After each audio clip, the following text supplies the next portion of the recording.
All right. Welcome, everybody, to the Other Side podcast. We're back here for episode number 13.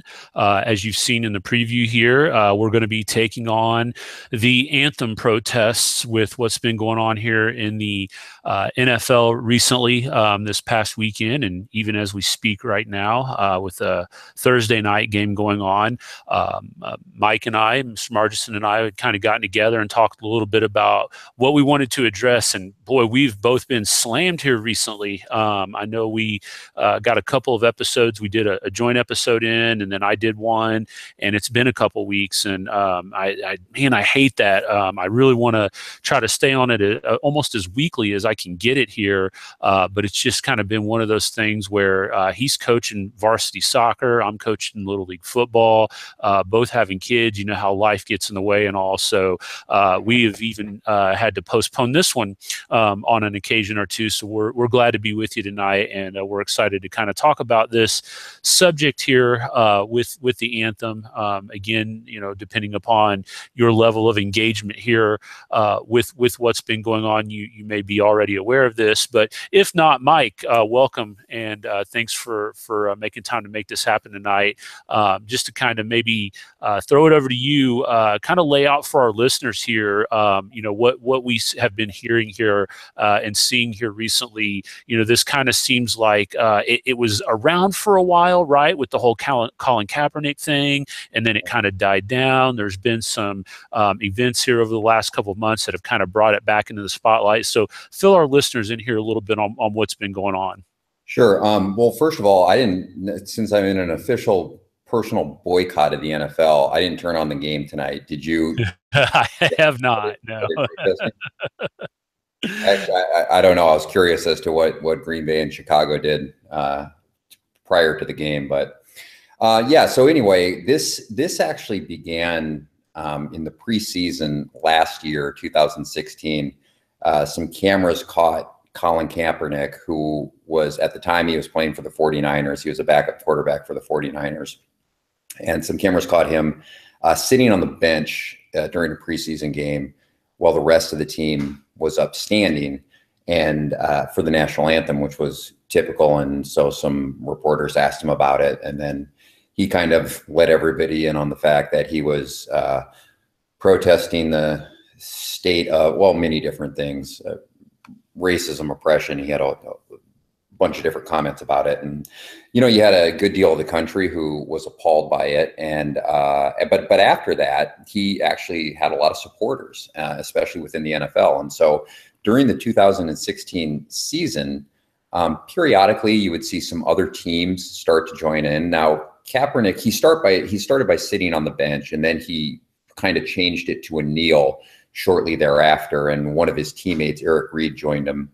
And then, like I said, you saw different players from different teams would support him in different ways. Some would also take a knee. Some would, put their fist up as kind of the, some would say Black Power, other would say Black Unity, but that gesture. And so that went on during the 2016 season. And while there was kind of an uproar in the beginning, it didn't seem like it got, a ton of traction. Really, and then through the 2017 preseason, we saw bits and pieces as well, and even in the first couple of weeks. And then, so where this really took off, where this blew up, is when the president got involved. Last Friday, he was at a rally in, I think it was Huntsville, Alabama. It was somewhere in Alabama, but I can't remember where. And he made the comments, and it was something along the line. I'm not going to get this perfectly straight, and I will say this is going to be a little bit colorful, but I'm quoting President Trump. What he said was, "Wouldn't you love to see one of these NFL owners, once a guy kneels, say, hey, let's yank that son of a bitch off the field. He's fired. He's fired." I think that was about the quote, or somewhere near that. And the people came unglued, right? I mean, the left was beside themselves. The NFL players, the NFL owners, the NFL commissioners, they all went nuts. And so this blew up over the weekend after those comments. And then on Sunday, just this past Sunday, virtually every team engaged in some sort of protest. So the first game of the week was actually played on Thursday, And that was before Trump's comments. And then the first game after that was a game that was actually played in London. It was between Baltimore and Jacksonville. And, you had many more players taking a knee or locking arms in solidarity or doing something to show their displeasure. And it ranged all the way from that to the Pittsburgh Steelers, and I think Seattle Seahawks, I'm not sure, decided not to even come onto the field for the national anthem. They actually stayed in the locker room, and then kind of famously one Pittsburgh Steeler, a guy who had served 3 tours in Afghanistan, went and stood out in the tunnel, and he actually stood, and that started its own kind of separate controversy. But yeah, so this is just, I mean, it has been going on since last August, but the big blow up just came after the president's remarks the last Friday. So, but just in talking with you, I think that, well, we're probably in the same ballpark on this. We may not be lockstep on the same side of the field. And actually, I think this will be really good for the people listening. The perspective from a conservative and the perspective from a libertarian are going to be slightly different. So what are your thoughts on these anthem protests? Like, how do you see this? What do you feel about this? Yeah, it's been something that I've been wrestling with because as I have told people in conversation, whether it be with coworkers or even just some candid conversations that I've had with some of my students and whatnot, I come from as growing into becoming a libertarian, and I'm still learning more each day, really. I mean, it just seems like every time I read something new or listen to something new, I'm kind of reformulating and recalculating where I stand on certain things. But I would definitely say I came from the right, the traditional conservative right, grew up GOP type model. And so I kind of listened a lot to Hannity, Limbaugh, Levin, those types of guys, early on in when I got kind of engaged in the political process, coming out of high school and college.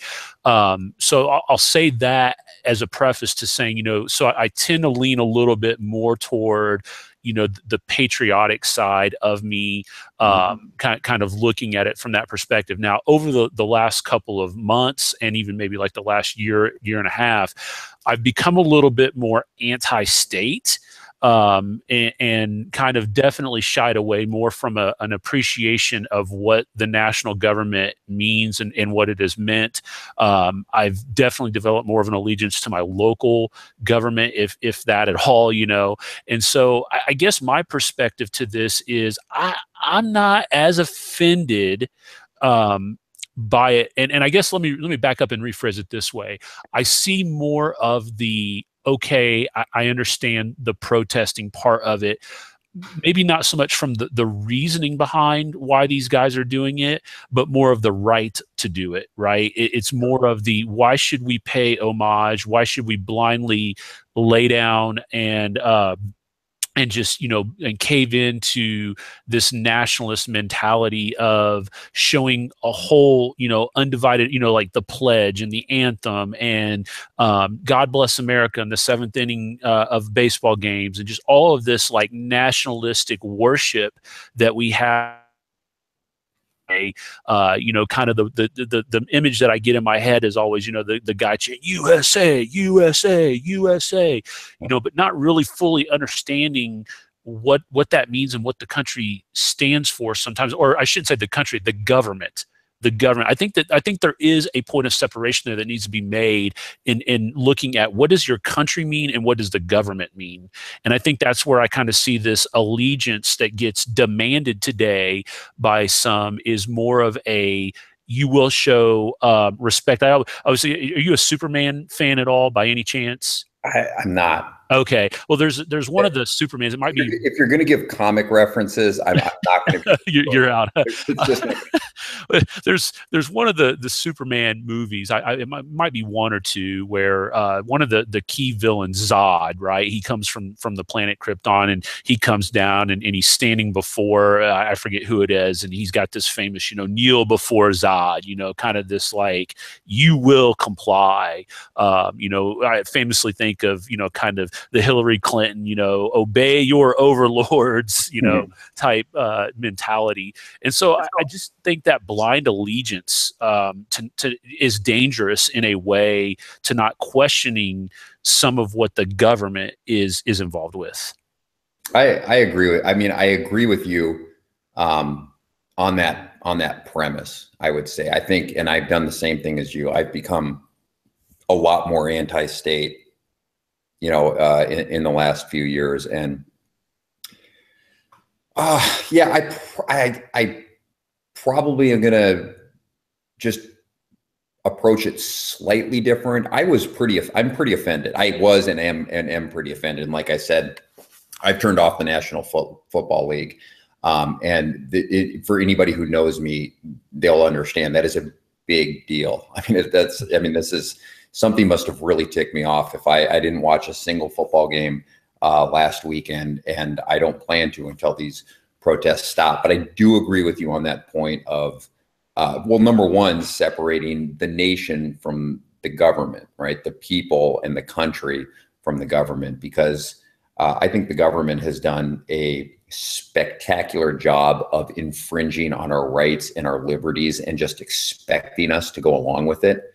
But I think the people who, the people that you see every day appreciate the history and the sacrifices and what's happened in this country that kind of draws them to offering this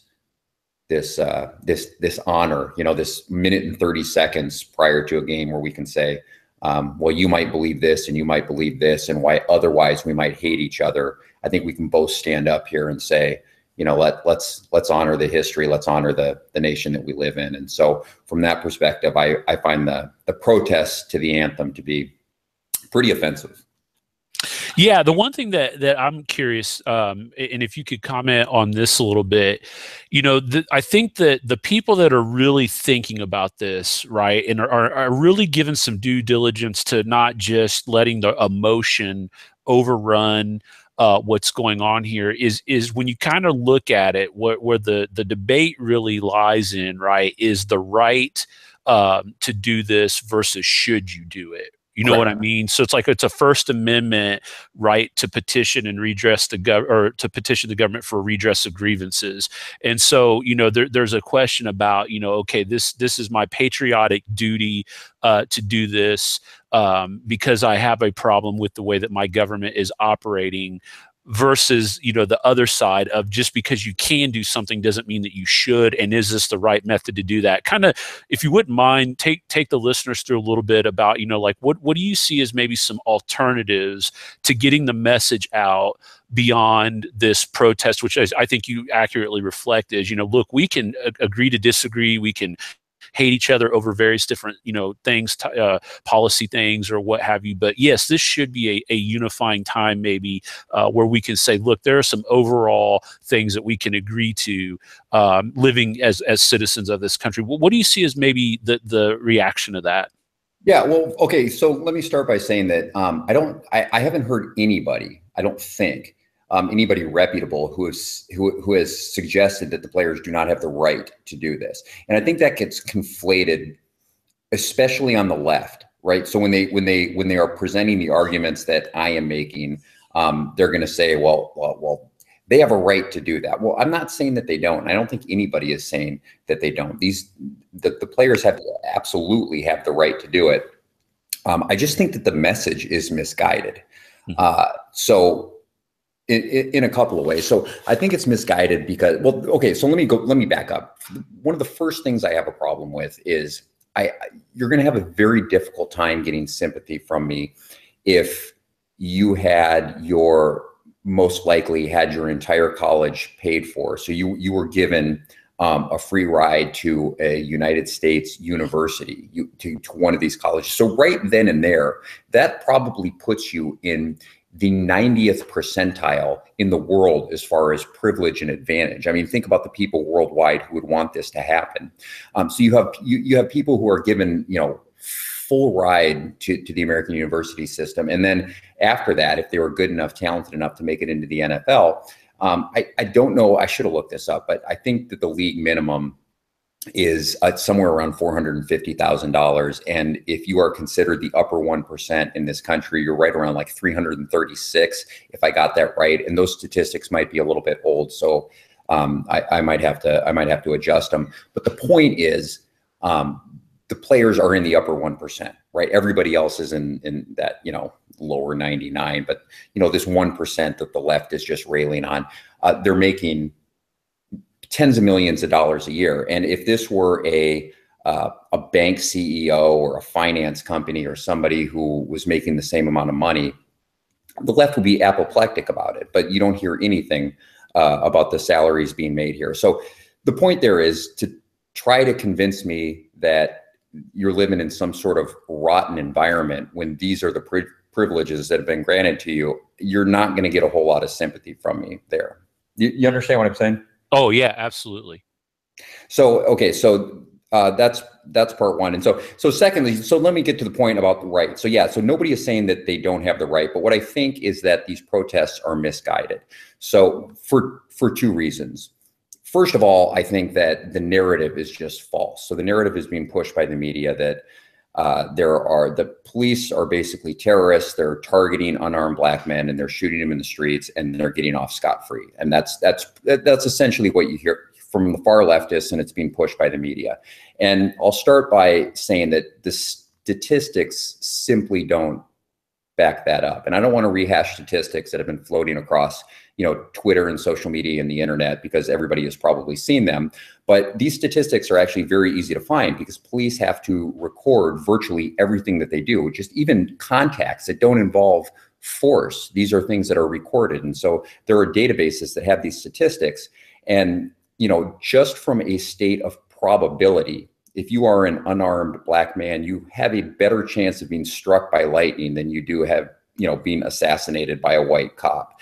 So the narrative I also have an issue with, because it's just it's not happening the way that they say it is happening. I even forget the point I was on. What were we? We were just talking about having the right to protest against what see. Yeah. Right. So I was saying it was misguided. And so that's one part where I think that just the narrative is false. But it's misguided in that, okay, if you believe that the nation is racist, or that the institutions within the nation are racist, protesting the anthem, I don't think is getting your point across. I think you're protesting the wrong thing. Go to the White House, go to your local congressman, go to local institutions, go to, community town halls, go anywhere else. But taking on a symbol of our history and sacrifice, I think that's a misguided point. I think that they're directing whatever ire they have in the wrong place, and it should be channeled elsewhere. And kind of like I said, this country offers a lot to a lot of people, and it's not perfect. Of course, there's going to be there are scars everywhere, but it's better to live here, in my opinion, than it is virtually any other place. And I think that while there are certain things about this country that I don't like, like I was telling you, I don't like the fact that in our education system, we teach social justice and then have to import engineers from abroad. I don't like that, but I'm not going to protest the anthem over. And there's some things that I don't like, and there's things that someone else doesn't like, and someone to the right of me doesn't like, and someone to the left of me doesn't like. We can all take a minute and a half to honor the history and the sacrifice of the nation, and then go and protest whatever we need to protest. Yeah, I'm really glad to hear you say that about the misguidedness of it. I do. While I go back to what I said earlier in the podcast, and that is that it doesn't offend me as much as it maybe would you or maybe some others.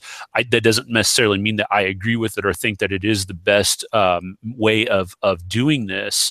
If you are to accept the premise that there is social injustice going on in this country today with the way that minorities are being treated, I absolutely like what you said there about the methods that exist for trying to create change. Because really, if you think about it, what are you going to create with this act?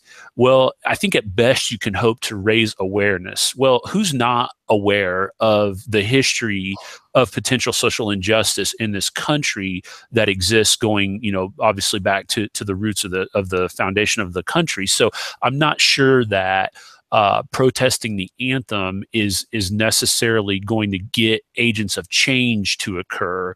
If anything, you might be looking to kind of get people's attention with this, and so maybe you have kind of piqued people up with it a little bit more, but I don't know that they're necessarily arguing or discussing with dialogue what you're wanting them to. They're debating your actions, right? So it's almost kind of counterproductive in that regard. Well, yeah, and that's a great point. And I just want to add right there that a lot of the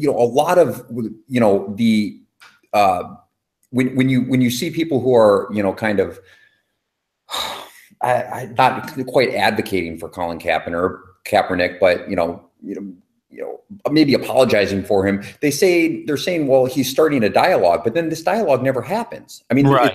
it never exists, because it starts as like, I just read in the Huffington Post, which I mean, not like I put any stock in that, but this just came out yesterday that if you stand for the anthem, you're a white supremacist. Yes, I saw and I was that. actually a little bit disappointed that took a little bit longer than I thought it was going to take. I mean, I expected that to come out immediately, but just read it yesterday. But now anybody who stands, so we're not, if what he's doing is raising dialogue, well, stuff like that is not dialogue. If you say that anybody who now stands for the anthem is a white supremacist, just so the dialogue is not happening.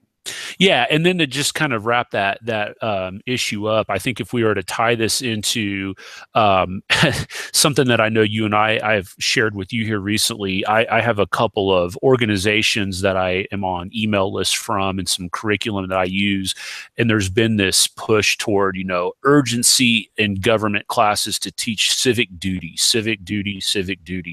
and so one of the things that I try to instill in my students in the classroom, and even when I'm talking to adults in the community, is just simple understanding of how government is structured and the way that things work. Just even in fact today in government class, I was kind of trying to get the students to understand that, look, we shouldn't have this outrage about what President Trump is saying or tweeting. Like, you understand, when you do this, you give him more of your of your attention and your time and energy, and he feeds off of that, right? I mean, that's what his motto and MO. He's a businessman. He feeds off of PR.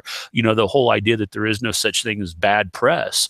And so, if we were to try to take that outrage and apply it in the right method, who should we be taking this conversation to? And you hit the nail right on the head. We need to be going to our congressmen at the state level as well, not just at the national level. We need to be going to our town council members. We need to be going to our county commissioners. We need to be going to the people that are at our local levels of government that have a larger impact on our day-to-day lives. It's kind of funny, because I'm sure people who live in like Chicago or Oakland or Miami would laugh at this, but just living in a small community in suburban Indianapolis, we've had a little bit of a growth in some crime, petty crime, right? But still, just like little things that people aren't accustomed to.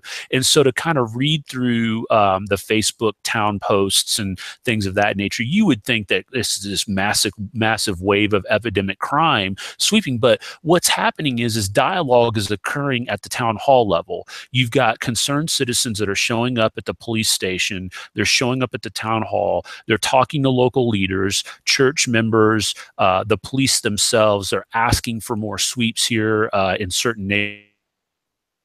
the day, that's where change is going to occur. So, I know that even I think the Star here locally took a shot recently at, and I can't remember his name. I think it might be Reverend Williams, who's a part of the 10-Point Coalition in Indianapolis, which was formed as a way to combat high crime in the inner city.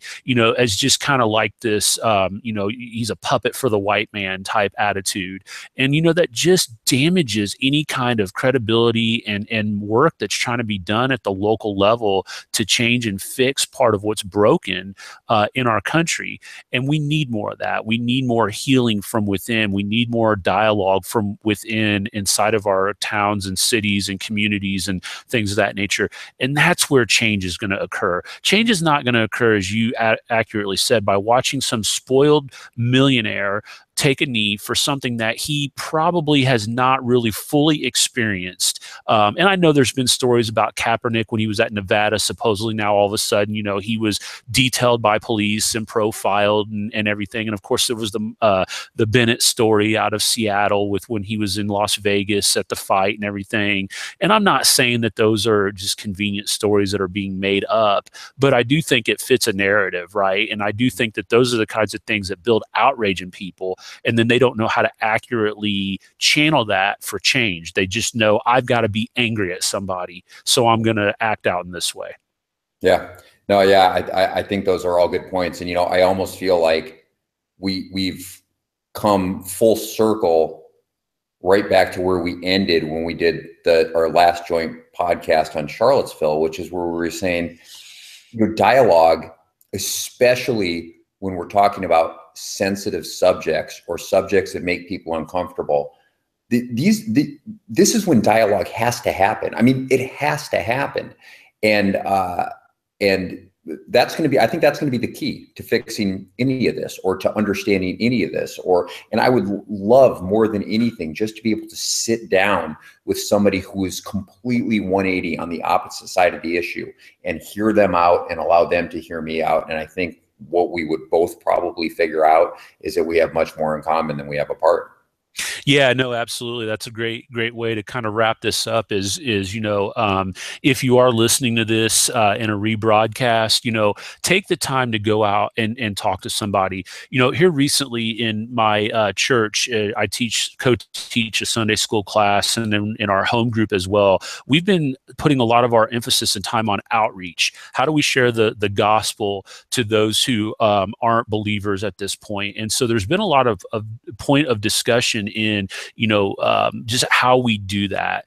And just last night at our home group, we were talking about people who do things just out of pure joy and kindness of their heart, giving of time and energy and money to help those who are in need of help.